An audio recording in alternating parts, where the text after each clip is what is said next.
এদিকে আবারও কপাল খুলে গেল শেখ হাসিনার। 24 ঘন্টার মধ্যে শেখ হাসিনাকে ক্ষমতায় ফেরাচ্ছে ডোনাল্ড ট্রাম্প। হঠাৎ করে কেন ডোনাল্ড ট্রাম্পের এমন পদক্ষেপ? মহাবিপদে পড়েছেন ডক্টর ইউনূস এবং সমন্বয়ক নাহিদ এবং আসিফ মাহমুদ।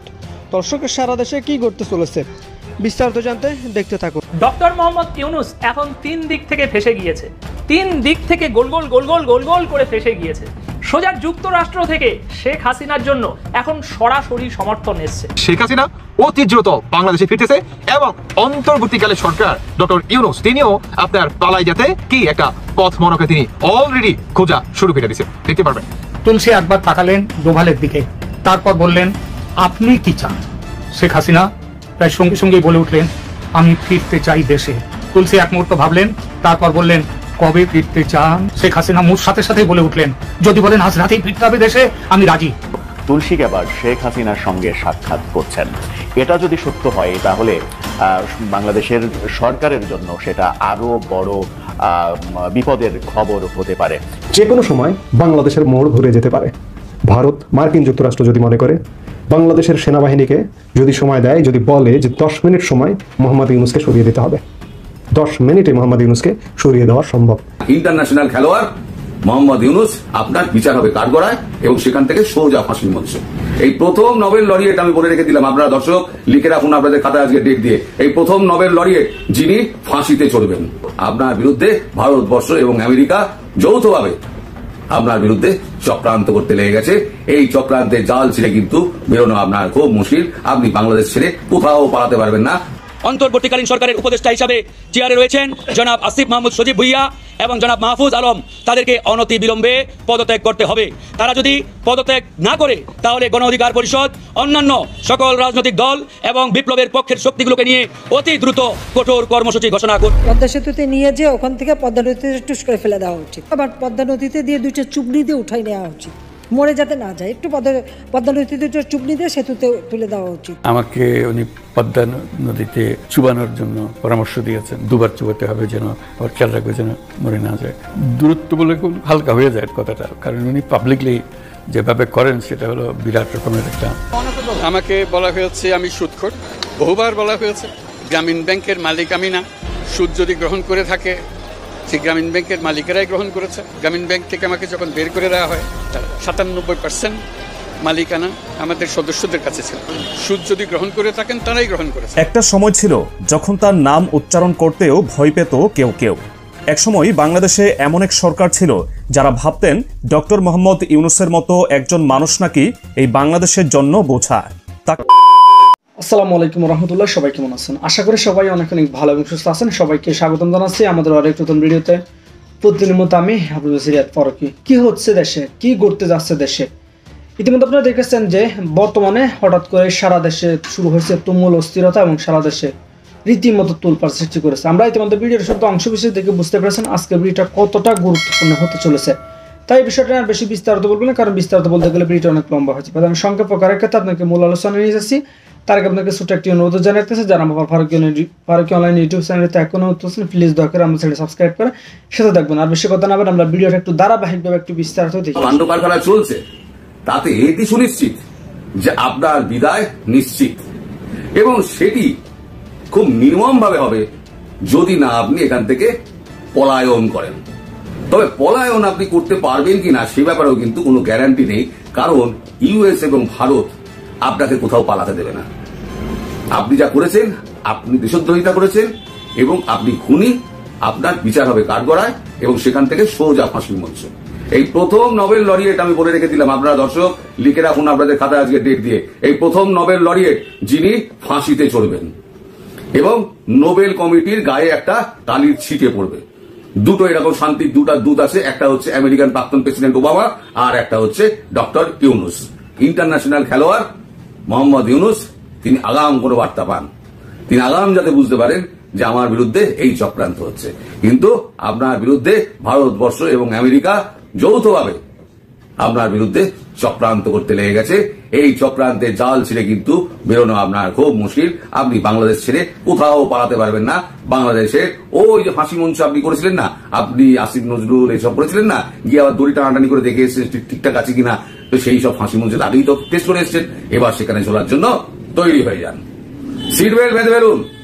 আপনাদের একবারে হরিয়াম তৎসৎ নিশ্চিত, এবং সেটা কত তাড়াতাড়ি সেটা আমি বলতে পারছি না, তবে খুব একটা বেশি সময় লাগবে বলে আমার মনে হচ্ছে না।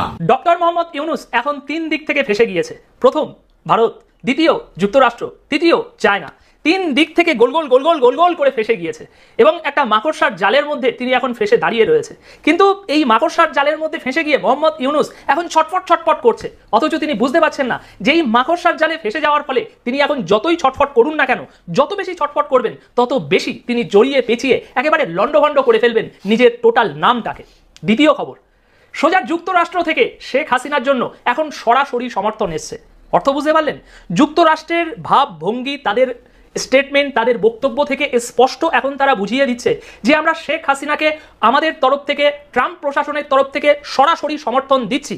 এটা তো তারা আর মুখে বলতে পারে না এরকম সহজ সরল বাংলা ভাষায়, কিন্তু তাদের আকার ইঙ্গিত এবং আজ যে স্টেটমেন্ট দিয়েছে একদম গরম গরম স্টেটমেন্ট, তাতে এটা স্পষ্ট হয়ে যাচ্ছে যে যুক্তরাষ্ট্র থেকে ট্রাম্প প্রশাসন সরাসরি শেখ হাসিনাকে সমর্থন দিচ্ছে নাকি ইউনুস সরকারকে সমর্থন দিচ্ছে।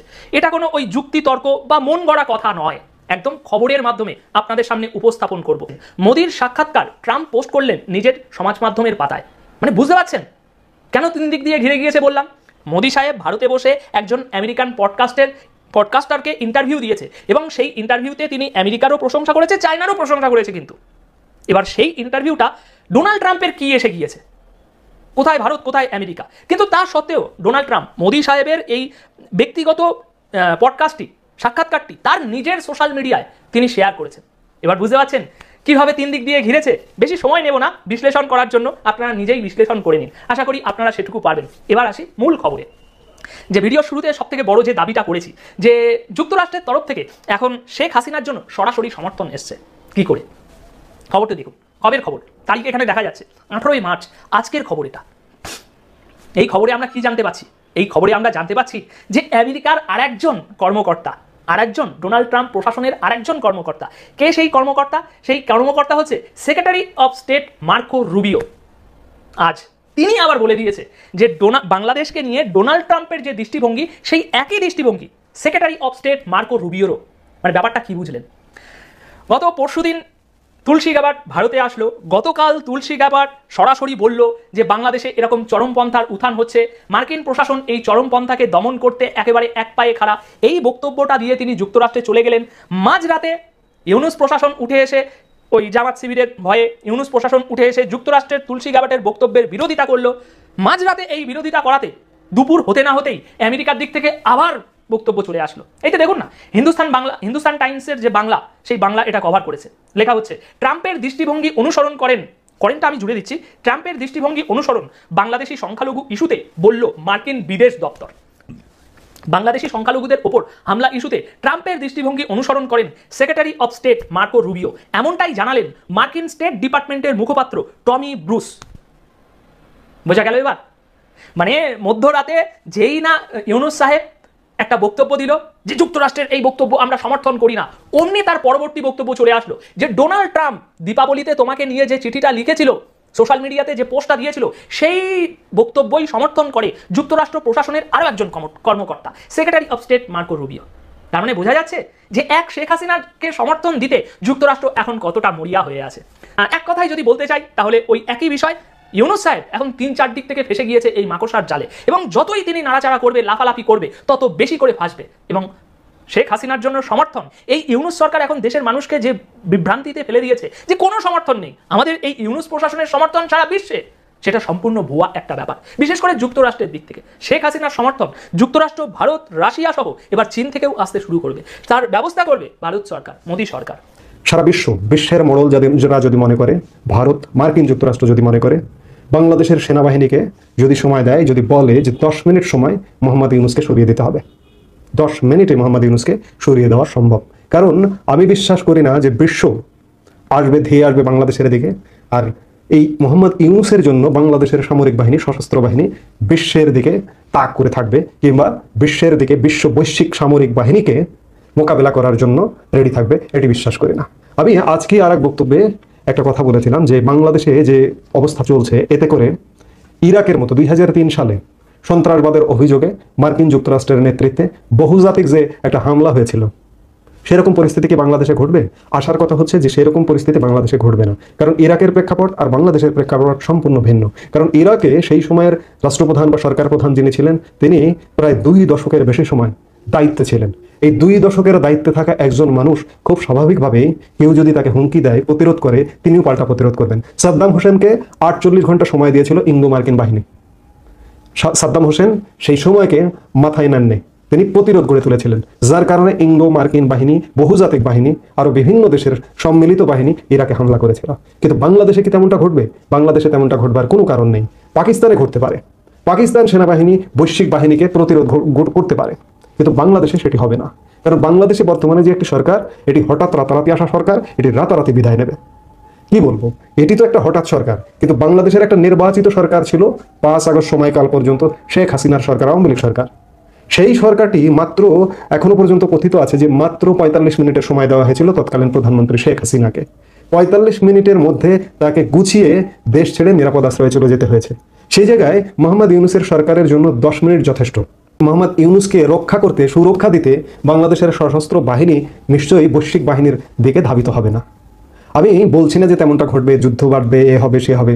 ভারতে গোয়েন্দা বৈঠক হচ্ছে, বিভিন্ন দেশের গোয়েন্দা বৈঠক হয়েছে আঞ্চলিক নিরাপত্তার স্বার্থে, সন্ত্রাসবাদের বিপক্ষে, এবং সন্ত্রাসবাদকে রুখতে হলে গোয়েন্দা তথ্য সবার আগে প্রয়োজন হয়, এবং এই তথ্য আদান প্রদানের জন্যই বৈঠকটি হয়েছে।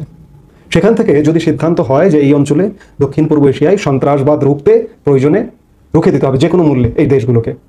পাকিস্তানের চ্যাপ্টার আলাদা, কিন্তু বাংলাদেশ চ্যাপ্টার আলাদা। বাংলাদেশে অত্যন্ত শান্তিপূর্ণভাবেই ইউনূস সরকারকে বিদায় ঘটানো সম্ভব, এবং বিদায় ঘটিয়ে পাকিস্তানি ধারায় যে বাংলাদেশ চলমান, এই চলমানতা এটিকে বন্ধ করা সম্ভব। কাজেই বাংলাদেশের মানুষের আতঙ্কিত হবার কিছু নেই। আমরা সাময়িক একটা কষ্টের মধ্যে আছি, সাময়িক সমস্যার মধ্যে একটা আছি। যে কোনো সময় বাংলাদেশের মোড় ঘুরে যেতে পারে, শান্তিপূর্ণ উপায়ে বাংলাদেশের মোড় ঘুরে যেতে পারে। শান্তিপূর্ণ উপায়ে ঘুরবার একমাত্র উপায় এই যে মোহাম্মদ ইউনূসের সরকার। মোহাম্মদ ইউনূস সরকার 7.5 মাস হয়ে গেছে। শুরু থেকে এই সরকারের যেটি লক্ষ্য করা গেছে, জঙ্গিবাদকে পৃষ্ঠপোষকতা দেওয়া, সন্ত্রাসবাদকে পৃষ্ঠপোষকতা দেওয়া। তো এই যখন পৃষ্ঠপোষক একটি সরকার, সেই সরকারটিকে বিদায় ঘটাতে হবে। এই বিদায় ঘটানোর জন্য 10 মিনিটের সময় যথেষ্ট। ক্যান্টনমেন্ট থেকে একটা শাহী আলান আসবে ইউনূসের কাছে যে আপনি রিজাইন দিন, সাথে সাথে রিজাইন হয়ে যাবে। কাজে এই বাংলাদেশের সমস্যাটা কিন্তু যে কোনো মুহূর্তের মধ্যে, এই যে আজকে যে মুহূর্তে কথা বলছি, এখন থেকে 3 ঘন্টা পরে দেখা যাচ্ছে বাংলাদেশের সমস্যার সমাধান হয়ে গেছে। এমনটাই কিন্তু হবে। বাংলাদেশের সমস্যার সমাধান খুব শীঘ্রই এবং যে কোনো মুহূর্তে হয়ে যেতে পারে। কাজেই বাংলাদেশের মানুষের বিশাল চিন্তার কোনো কারণ নেই, স্বস্তিরও কারণ নেই। কারণ আমাদের যে সময় যাচ্ছে, প্রতিটা সময় যাচ্ছে, প্রতিটা মিনিট, প্রতিটা ঘন্টা, প্রতিটা দিন বাংলাদেশের মানুষের মধ্যে উদ্বেগ, উৎকণ্ঠা, আতঙ্কের মধ্য দিয়ে কাটছে। এই সময়টি যত দ্রুত অবসান হয়, ততই বাংলাদেশের শান্তিপ্রিয় মানুষের জন্য মঙ্গল। অন্তর্বর্তীকালীন সরকারের উপদেষ্টা হিসাবে চেয়ারে রয়েছেন জনাব আসিফ মাহমুদ সজীব ভুইয়া এবং জনাব মাহফুজ আলম, তাদেরকে অনতি বিলম্বে পদত্যাগ করতে হবে। 2024 সালের 6 সেপ্টেম্বর গণমাধ্যমে প্রকাশিত হয় প্রায় 2500 আউটসোর্সিং কর্মী ঢাকা ওয়াসার বিভিন্ন বিভাগে তারা নিয়োগ দেবে, কর্মরত রয়েছেন। ওয়াসা তাদের চাকরির সুরক্ষায় বয়স শিথিল করে রাজস্ব খাতে স্থানান্তরের জন্য অনুরোধ জানিয়ে চিঠি দিয়েছিলেন স্থানীয় সরকার বিভাগকে। এক্ষেত্রে আউটসোর্সিংয়ের নিয়োগ হলেও পরবর্তীতে স্থায়ী করার সুযোগ রয়েছে বলে এটি ইতিমধ্যে প্রতীয়মান হয়েছে। সুতরাং এই নিয়োগে অনৈতিক সুযোগ সুবিধার মাধ্যমে তারা বৈষম্য বিরোধী ছাত্র আন্দোলন এবং তাদের নাগরিক কমিটির সাথে যারা সম্পৃক্ত, তাদেরকে এখানে তারা যুক্ত করেছে এবং তাদেরকে নানাভাবে বিভিন্ন সরকারি দপ্তর, বিভিন্ন সরকারি সেক্টরে তারা ইতিমধ্যে পদায়ন করেছে। আমরা পরিষ্কারভাবে বলছি, গণ অধিকার পরিষদের পক্ষ থেকে, যেহেতু বৈষম্য বিরোধী ছাত্র আন্দোলন এবং নাগরিক কমিটির মাধ্যমে তারা একটি রাজনৈতিক দলের উত্থান ঘটিয়েছে এবং একটি রাজনৈতিক দলের আত্মপ্রকাশ ইতিমধ্যে তারা করেছে, সুতরাং এরপর থেকে জাতীয় নাগরিক কমিটি কিংবা বৈষম্য বিরোধী প্ল্যাটফর্মের কোনো ব্যক্তি সরকারি কোনো দপ্তর কিংবা সরকারি কোনো সেক্টরে থাকার আর কোনো নৈতিক কিংবা আইনগত অধিকার রাখে না। যারা ইতিমধ্যে নিয়োগ পেয়েছে বা নিয়োগ দেওয়া হয়েছে, তাদেরকে অনতি বিলম্বে প্রত্যেকটি সেক্টর এবং প্রত্যেকটি জায়গা থেকে বহিষ্কার করতে হবে, তাদেরকে অব্যাহতি দিতে হবে, অথবা তারা নিজেরাই পদত্যাগ করলে সেটি দেশ ও জাতির জন্য মঙ্গল। একই সাথে আমি আবারও রিপিট করছি, বর্তমান এই সরকারের নিরপেক্ষতা বজায় রাখার জন্য ছাত্র প্রতিনিধি দাবিকৃত যে দুইজন ছাত্রনেতা ইতিমধ্যে এই সরকারের অন্তর্বর্তীকালীন সরকারের উপদেষ্টা হিসাবে চেয়ারে রয়েছেন জনাব আসিফ মাহমুদ সজীব ভুইয়া এবং জনাব মাহফুজ আলম, তাদেরকে অনতি বিলম্বে পদত্যাগ করতে হবে। তারা যদি পদত্যাগ না করে তাহলে গণ অধিকার পরিষদ অন্যান্য সকল রাজনৈতিক দল এবং বিপ্লবের পক্ষের শক্তিগুলোকে নিয়ে অতি দ্রুত কঠোর কর্মসূচি ঘোষণা করবে। সেই জায়গা থেকে আমরা পরিষ্কারভাবে বলছি, ডক্টর মোহাম্মদ ইউনূসকে নিয়ে আমাদের কোনো আপত্তি নেই, তিনি এদেশের সম্পদ, আমরা তাকে স্যালুট জানাই। কিন্তু প্রশ্ন হচ্ছে, ডক্টর মোহাম্মদ ইউনূসের চতুর্দিকে যারা রয়েছেন এরা এক একটা আওয়ামী এজেন্ডাধারী, আওয়ামী দালাল, এবং এরা নানাভাবে আওয়ামী লীগের কাছ থেকে সুযোগ সুবিধা নিয়ে এই সরকারের যে ছাত্র উপদেষ্টারা ইতিমধ্যে রাজনৈতিক দল গঠন করেছেন তাদেরকে নানাভাবে তারা পৃষ্ঠপোষকতা করছেন। আমরা এটাও শুনেছি আওয়ামী বড় বড় ব্যবসায়ীদের কাছ থেকে মোটা অঙ্কের টাকা নিয়ে আসার জন্য এই সরকারের 2 থেকে 3 জন উপদেষ্টা অত্যন্ত ঘনিষ্ঠভাবে কাজ করছেন। সেই 2 থেকে 3 জন উপদেষ্টা কারা তারা আপনারা ইতিমধ্যে জানেন, সেটা সোশ্যাল মিডিয়া এবং গণমাধ্যমে অনেকবার নামগুলো উঠে আসছে। আমরা নামগুলো বলতে চাই না, আমরা গণমাধ্যম বন্ধুদের বলবো আপনারা সেই 2-3 জন উপদেষ্টার নামগুলো বের করে নিয়ে আসার চেষ্টা করুন। আমরাও দেখতে চাই, জাতীয় দেখুক কারা এই সরকারের চেয়ারে বসে 2000 ছাত্র জনতা রক্তসোনাত যে চেয়ার, যে উপদেষ্টা পরিষদ, এই উপদেষ্টা পরিষদের চেয়ারে বসে আওয়ামী ব্যবসায়ীদের কাছ থেকে শত কোটি টাকা এনে সরকারি পৃষ্ঠপোষকতায় দল গঠনের পিছনে সেটাকে বিনিয়োগ করবে, ঢালবে, এটা এই দেশের জনগণ মেনে নেবে না। তাই সেই জায়গা থেকে আমরা পরিষ্কার এই সরকারের প্রধান উপদেষ্টাকে আমরা সফল করতে চাই, কিন্তু এই সরকারের প্রধান উপদেষ্টাকে সফল হতে দেবে কিনা তার চতুর্দিকে আওয়ামী উচ্ছিষ্টভোগীরা, এটা আজকে জনমনে প্রশ্ন দেখা দিয়েছে। একটাই দাবি, একটাই আহ্বান জানিয়ে শেষ করব। গণ অধিকার পরিষদের পরিষ্কার দাবি, আগামী 15 দিনের মধ্যে বর্তমান সরকারের ছাত্র প্রতিনিধি খ্যাত যারা নিজেরাই দাবি করছে, জনগণ মনে করছে না, জনাব আসিফ মাহমুদ সজীব ভুইয়া এবং মাহফুজ আলমকে পদত্যাগ করতে হবে। তারা যদি আগামী 15 দিনের মধ্যে পদত্যাগ না করে এবং ডক্টর মোহাম্মদ ইউনূসের সরকার এই বিষয়ে যদি কার্যকর কোনো উদ্যোগ না গ্রহণ করে, তাহলে জনগণকে সাথে নিয়ে এবং বিপ্লবের পক্ষের সকল শক্তিকে নিয়ে গণ অধিকার পরিষদ কঠোর কর্মসূচি ঘোষণা করতে বাধ্য হবে। এমনকি আমরা যমুনা ঘেরাওয়েরও কর্মসূচি দেবো ইনশাআল্লাহ। পদ্মা সেতুতে নিয়ে যে ওখান থেকে পদ্মা নদীতে টুস করে ফেলে দেওয়া উচিত, আবার পদ্মা নদীতে দিয়ে 2টা চুবড়ি দিয়ে উঠাই নেওয়া উচিত, মরে যাতে না যায়, একটু পদ্মা নদীতে 2টা চুবড়ি দিয়ে সেতুতে তুলে দেওয়া উচিত। আমাকে উনি পদ্মা নদীতে চুবানোর জন্য পরামর্শ দিয়েছেন, 2বার চুবাতে হবে, যেন ওর খেয়াল রাখবে যেন মরে না যায়। দূরত্ব বলে হালকা হয়ে যায় কথাটা, কারণ উনি পাবলিকলি যেভাবে করেন সেটা হলো বিরাট রকমের একটা। আমাকে বলা হয়েছে আমি সুদখোর, বহুবার বলা হয়েছে। গ্রামীণ ব্যাংকের মালিক আমি না, সুদ যদি গ্রহণ করে থাকে সেই গ্রামীণ ব্যাংকের মালিকেরাই গ্রহণ করেছে। গ্রামীণ ব্যাংক থেকে আমাকে যখন বের করে দেওয়া হয়, 97% মালিকানা আমাদের সদস্যদের কাছে ছিল। সুদ যদি গ্রহণ করে থাকেন তারাই গ্রহণ করেছে। একটা সময় ছিল যখন তার নাম উচ্চারণ করতেও ভয় পেত কেউ কেউ। একসময় বাংলাদেশে এমন এক সরকার ছিল যারা ভাবতেন ডক্টর মোহাম্মদ ইউনূসের মতো একজন মানুষ নাকি এই বাংলাদেশের জন্য বোঝা। তাকে বঞ্চনার জালে আটকে রাখা হয়েছিল বছরের পর বছর। এমনকি একসময় দেশের সাবেক স্বৈরাচার প্রধানমন্ত্রী শেখ হাসিনা সরাসরি বলেছিলেন ওই ইউনূসকে নদীর মাঝখানে নিয়ে গিয়ে ডুবাইয়া দিতে ইচ্ছে করে। এই ছিল সেই সময়ের কথা যখন সত্যকে ঢেকে ফেলা হতো মিথ্যার পর্দায়। কিন্তু সময় পাল্টেছে, ইতিহাস দেখিয়েছে যার পেছনে ছোড়া হয়েছিল হাজারো কুৎসিত ছোড়া, আজ সেই মানুষটি দেশের সম্মান ধরে রেখেছেন বিশ্ব দরবারে। আর তাই অনেকেই এখন বলছেন, তবে কি শুরু হয়ে গেল ডক্টর ইউনূস ম্যাজিক? শুরুটা হয়েছিল অনেকটা নিঃশব্দে, কেউ টেরই পায়নি কিভাবে এত বড় একটা পরিবর্তনের ঢেউ আছড়ে পড়ছে দক্ষিণ এশিয়ার কূটনৈতিক অঙ্গনে। গত বছরের সেপ্টেম্বরে জাতিসংঘের সাধারণ অধিবেশনে ভারতের প্রধানমন্ত্রী নরেন্দ্র মোদীর সঙ্গে সাইডলাইন বৈঠকের কথা ছিল ডক্টর মোহাম্মদ ইউনূসের, কিন্তু ভারতের পক্ষ থেকে একের পর এক অজুহাত, মোদী আসবেন না, বৈঠক হবে না ইত্যাদি। কিন্তু ভারতের এসব কথা শোনার পরেও ডক্টর মোহাম্মদ ইউনূস চুপ ছিলেন, কারণ তিনি জানতেন আসল খেলা কিভাবে খেলতে হয়। আর তাই তো মোদী যখন ফেব্রুয়ারিতে যুক্তরাষ্ট্রে গিয়ে ইলন মাস্কের সঙ্গে সাক্ষাতের অপেক্ষা করছিলেন, ঠিক তখনই সংবাদ আসে ইলন মাস্কের সঙ্গে ওই মুহূর্তেই ভার্চুয়াল বৈঠক করছিলেন ডক্টর মোহাম্মদ ইউনূস। আর মুহূর্তেই ইউনূসের সেই বৈঠকের খবর ছড়িয়ে পড়ে আন্তর্জাতিক সংবাদ মাধ্যমে। আর এই এক খবরেই বুঝিয়ে দেওয়া হয় বাংলাদেশ এখন শুধু দক্ষিণ এশিয়ার ছোট্ট এক দেশ নয়, এখন এই দেশ বিশ্বকেন্দ্রিক এক কূটনৈতিক শক্তি। আর এই কূটনৈতিক খেলার জবাব এলো চীন থেকে। মার্চের শুরুতেই চীনের প্রেসিডেন্ট শি জিনপিং ঘোষণা দিলেন ডক্টর ইউনূসকে চীনের রাষ্ট্রীয় সফরে আনুষ্ঠানিক আমন্ত্রণ জানানো হয়েছে। আরও এক ধাপ এগিয়ে শি জানালেন ইউনূসের জন্য পাঠানো হবে বিশেষ বিমান।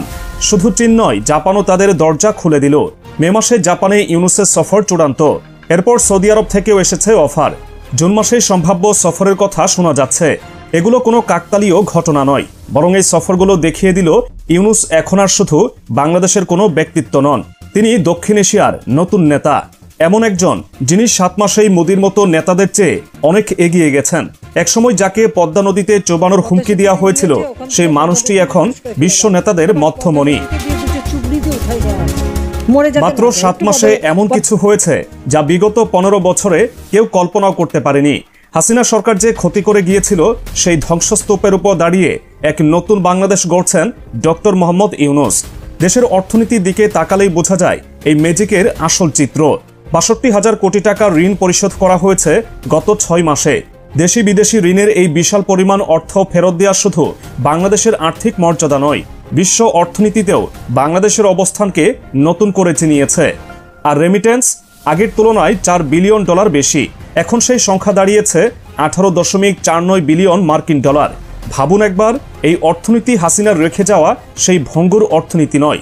দেশের রিজার্ভ এখন $2140 কোটি গিয়ে ঠেকেছে। দেশের অর্থনৈতিক স্থিতিশীলতা এমনভাবে ঘুরে দাঁড়িয়েছে যে আন্তর্জাতিক মহলে সবাই বলছে বাংলাদেশ ঘুরে দাঁড়িয়েছে। রমজানের বাজারের দিকে তাকালেই বোঝা যায় সরকার কতটা সক্ষম। আগের বছরগুলোতে যেখানে রমজান আসা মানেই ছিল দ্রব্যমূল্যের ঊর্ধ্বগতির আতঙ্ক, এবার সেই আতঙ্ক উধাও, বাজার স্থিতিশীল। অনেকেই অবাক, কারণ একটাই, অন্তর্বর্তী সরকার এবার খাদ্যপণ্যে প্রায় 12% ভর্তুকি বৃদ্ধি করেছে। ৮,১০০ কোটি টাকার বেশি বরাদ্দ। এই পদক্ষেপ সরাসরি সাধারণ মানুষের জীবনযাত্রায় স্বস্তি এনে দিয়েছে। আর এখানেই শেষ নয়, হাসিনা ও তার পরিবারের 124টি ব্যাংক অ্যাকাউন্টে থাকা 635 কোটি 14 লাখ টাকা ফ্রিজ করেছে বাংলাদেশ ফাইন্যান্সিয়াল ইন্টেলিজেন্স ইউনিট। অর্থাৎ যারা বছরের পর বছর রাষ্ট্রকে জিম্মি করে রেখেছিল, তাদের বিরুদ্ধে ব্যবস্থা এখন কাগজে কলমেই নয়, বাস্তবেও কার্যকর হচ্ছে। বাফুফের উপর থেকে উঠে গেছে ফিফার নিষেধাজ্ঞা। আগে কেউ ভাবতেই পারেনি এই দেশের ক্রীড়াক্ষেত্রে এমন একটা দিন ফিরবে। ধর্ষণ মামলার তদন্ত হবে 15 দিনের মধ্যে, বিচার হবে 90 দিনের মধ্যে। এটা এখন নতুন বাংলাদেশ, যেখানে দ্রুত বিচার, সুশাসন আর জবাবদিহিতা কেবল মুখের কথা নয়। জাতিসংঘের মহাসচিব অ্যান্তোনিও গুতেরেস 4 দিনের সফরে বাংলাদেশে এসেছেন। আগে কোনো সরকার যা পারেনি, এই অন্তর্বর্তীকালীন সরকার তা করে দেখিয়েছে। আর জাতিসংঘ মহাসচিব নিজেই বলেছেন আগামী বছর মায়ানমারে রোহিঙ্গাদের ফিরিয়ে দিতে চান। এমন সাহসী ঘোষণা আগের কোনো সরকারকে ঘিরে শুনেছে কি? না, শুনানি কেউই। এটাই ইউনূস ম্যাজিক, এটাই নতুন বাংলাদেশের পদধ্বনি। কিন্তু এখানেই কি শেষ? না, এটা তো কেবল শুরু। দ্বিতীয় শ্রেণীর গেজেটেড কর্মকর্তার মর্যাদা পাচ্ছেন দেশের প্রাথমিক বিদ্যালয়ের প্রধান শিক্ষকরা। সরকারি চাকরিতে প্রবেশের বয়স 30 থেকে বাড়িয়ে 32 বছর করা হয়েছে। নতুন পাঠ্যপুস্তকে নেই আর হাসিনার পারিবারিক বন্দনা, নেই ভ্রান্ত ইতিহাস। এবার গোছানো সাজানো সিলেবাস, যেখানে থাকবে সত্য আর শিক্ষার আলো। আজ সেই মানুষটি বাংলাদেশের প্রধান উপদেষ্টা, যাকে একদিন পদ্মার স্রোতে ডুবিয়ে দিতে চেয়েছিল ক্ষমতার বলয়। ইউনূস দেখিয়েছেন সবকিছুর ঊর্ধ্বে উঠে কিভাবে ইতিহাস লেখা যায়। তার নেতৃত্বে বাংলাদেশ এখন আর পেছনে ফেরার নাম নেই। সামনে এগিয়ে যাওয়া, সামনে এগিয়ে যাওয়া আর সামনে এগিয়ে যাওয়া। জাতীয় নিরাপত্তা, আইন শৃঙ্খলা রক্ষা, আন্তর্জাতিক সম্পর্ক, সব জায়গায় অন্তর্বর্তী সরকারের স্পষ্ট এবং কার্যকর অবস্থান রয়েছে। অথচ এই সবকিছুর পেছনে যিনি আছেন, সেই ডক্টর মোহাম্মদ ইউনূস, তাকে নিয়েও কম সমালোচনা হয়নি।